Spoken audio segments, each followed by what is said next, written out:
invité, c'est Marc-Olivier Martinguay. Il a fait sa maîtrise en biologie à l'Institut des sciences de la forêt tempérée ISFOR de l'UQO.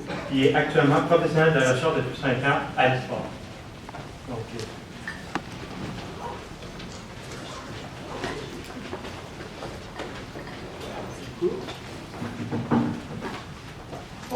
moi, je vais vous parler d'une méta-analyse que j'ai faite avec le professeur David Deguet de l'Université de Québec-en-Outaouais.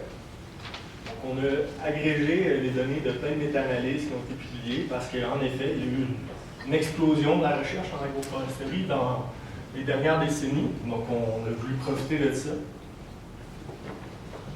Et finalement, les méta-analyses qui existaient étaient limitées à certaines régions ou certains groupes de services écosystémiques. Donc, on a vraiment décidé d'avoir un portrait global de tout ça. Donc, on a 4 questions principales. Est-ce que l'agroforesterie permet de fournir plus de services écosystémiques, d'augmenter la biodiversité? Aussi, on se demandait quel groupe d'espèces et quels services étaient les plus avantageux. Quel type d'agroforesterie était la plus bénéfique? Et finalement, si le climat affectait cette réponse-là.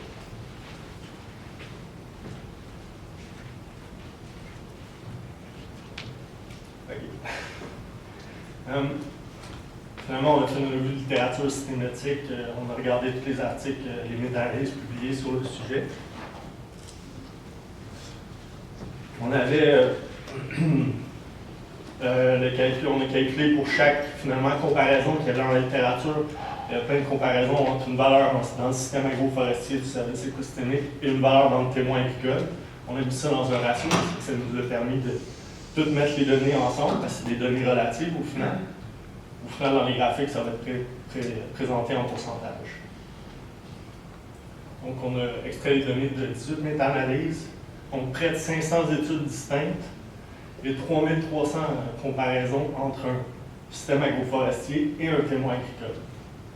On a enlevé les comparaisons absurdes. Par exemple, certaines comparaisons étaient faites au niveau du carbone dans le sol, entre du silvopastoralisme, donc des pâturages en milieu forestier, et des cultures annuelles. Donc, il faut que ça n'avait pas vraiment de sens de comparer les deux. Donc, on a vraiment regardé seulement les comparaisons où le traitement agricole était le même dans le système agroforestier et dans le témoin agricole. Donc, si on regarde l'effet général, ici, c'est un histogramme de fréquence. Donc, plus les barres sont hautes, plus il y a d'études dans cet intervalle de données-là. Puis on peut voir qu'il y a beaucoup de données, bien sûr, à droite du 0%. C'est finalement tout ce qui est en haut de 0%, c'est bénéfique. Donc on a inversé certaines mesures faites dans les champs, comme les émissions de GES. On les a inversées pour que ça soit toujours, les données à droite soient toujours bénéfiques. Puis on voit des gros effets qui sont associés parfois à l'ajout de carbone aérien, mais c'est sûr que quand, par exemple, si on compare une plantation de thé avec un couvert forestier ou sans couvert, la comparaison du carbone aérien, c'est ridicule, c'est énorme la différence. Donc, si on regarde vraiment au centre de la distribution, moi, cette distribution-là, je la trouve super belle. Je ne sais pas pour vous.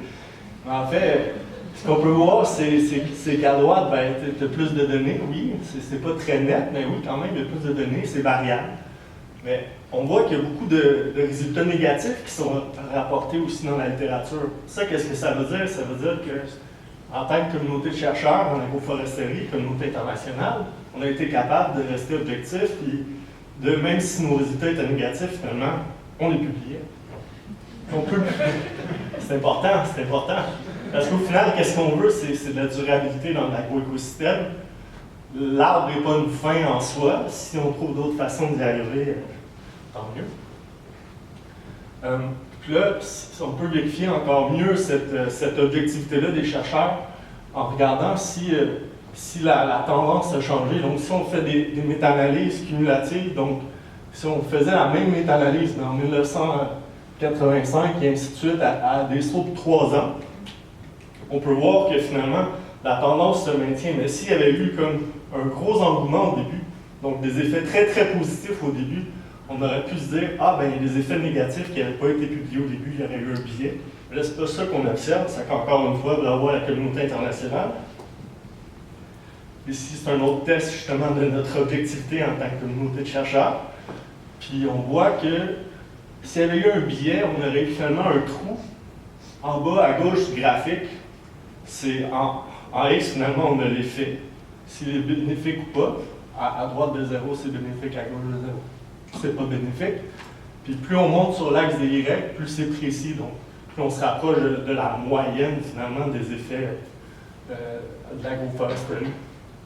Finalement, si on avait eu des études non précises qui n'avaient pas été publiées, on aurait eu un gros trou de données en bas à gauche du graphique. Donc, si on regarde par service écosystémique en général, ben, les grandes catégories, ça ne nous informe pas tellement. Là. Tout est très positif. J'ai regroupé régulation et soutien ensemble. Mais tout est très, très positif. Là. Il y a beaucoup de données. Si on va plus en détail, au niveau de la production agricole, il y a des cultures très importantes en Afrique qui ont été démontrées comme répondant positivement à l'agroforesterie. C'est très important. Le maïs, le millet, par exemple. Le niébé, les arachides. Et finalement, si on regarde plus au niveau... si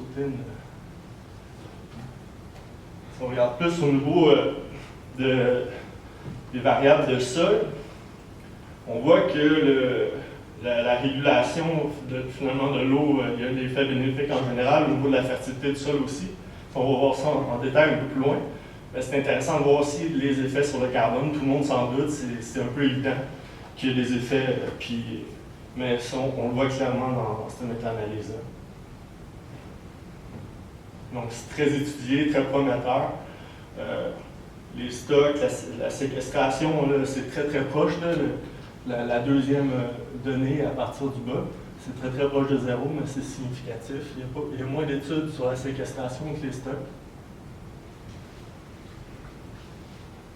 Par rapport à la régulation de l'eau, plus en précision maintenant, il y a l'infiltration qui est améliorée.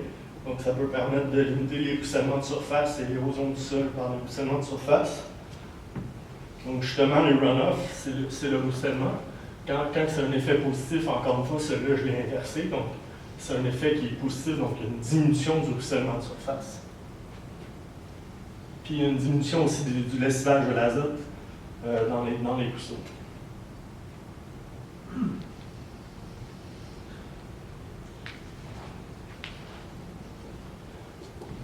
Au niveau de la densité du sol, elle reste inchangée malgré la quantité de carbone qui est plus élevée dans les sols agroforestiers. La nutrition des plantes, il y a du potentiel là pour améliorer la nutrition des plantes au niveau de l'azote, du phosphore.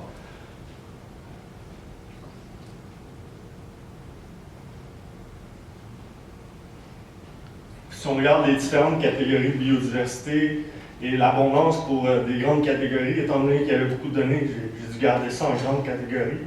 Les vertébrés, les plantes ou les invertébrés. On voit qu'il y a toujours un effet qui est positif. Mais bon, on peut considérer que c'est d'avoir plus d'espèces, d'avoir une meilleure abondance pour toutes ces espèces-là, c'est positif, mais pas dans tous les cas, il peut y avoir des ravageurs dans ces espèces-là. Donc, ça reste qu'il faut étudier ça plus en profondeur avant de dire que c'est nécessairement bénéfique pour le système agricole. En termes de biodiversité, pour une valeur intrinsèque de la biodiversité, c'est une bonne chose. Au niveau des types d'agroforesterie, en fait, il y avait une sémantique très très variable dans la littérature. Donc, c'est difficile de dire vraiment silvo-arable, finalement c'est tout ce qui est en culture sur des terres arables, donc c'est très très vaste. Silvopasture, c'est silvopastoraliste. Souvent ça va être des arbres dispersés dans des champs qui vont comparer finalement la quantité de fourrage sous l'arbre, la biomasse en herbe sous l'arbre versus très éloigné des arbres. C'est comme ça qu'il va y avoir une comparaison au niveau de la production. Ça va souvent être cette mesure-là qui est prise. Mais étant donné qu'il y a différents services qui sont mesurés selon le système agroforestier, ces comparaisons-là, ils ne sont pas vraiment pertinentes. au niveau du climat, on a fait une relation avec finalement la température. Puis on se rend compte que à des températures intermédiaires, il y aura un effet légèrement plus élevé, mais la variabilité de la réponse, le R carré, en fait, est très très faible. Donc c'est seulement 2%, finalement, la température explique seulement 2% de la réponse de l'agroforesterie. Et pour les précipitations, c'est la même chose, c'est vraiment une réponse très très faible. Donc, en même temps, c'est positif dans le sens que peu importe le climat, il peut avoir un effet potentiellement positif. C'est la même chose un peu partout, donc on s'attend à des résultats positifs pour l'ensemble des biomes. Donc finalement, je sais pas, j'ai été un peu vite là.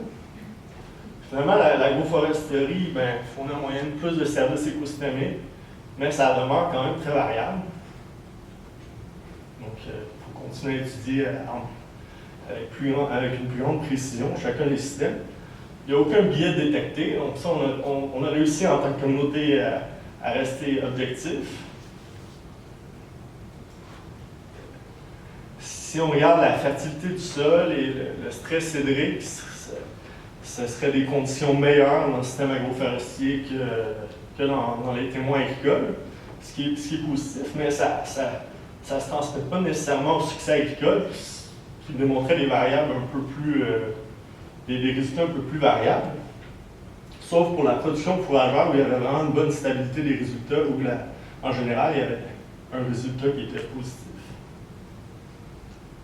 Donc en conséquent, par élimination, si on trouve un effet sur la production agricole qui est neutre, ça veut dire que si la fertilité du sol, les conditions hydriques sont améliorées, peut-être que la lumière, en fait, est un facteur quand même important en bordure des arbres pour limiter la croissance des récoltes. La biodiversité, ça c'est une bonne nouvelle, elle est toujours augmentée, peu importe les grands groupes d'espèces. Donc ça, je me répète un peu, c'est les effets de l'agroforesterie, selon les types d'agroforesterie, c'est un peu difficile de répondre à cette question-là parce qu'on ne mesure pas nécessairement les mêmes services selon le type d'agroforesterie. Et on peut aussi dire que c'est la même chose pour le climat. Dans certains climats, on ne va pas mesurer exactement le même service parce que ce n'est pas exactement les mêmes services qui sont d'intérêt selon l'endroit où on est sur la planète. Donc voilà, merci pour votre attention.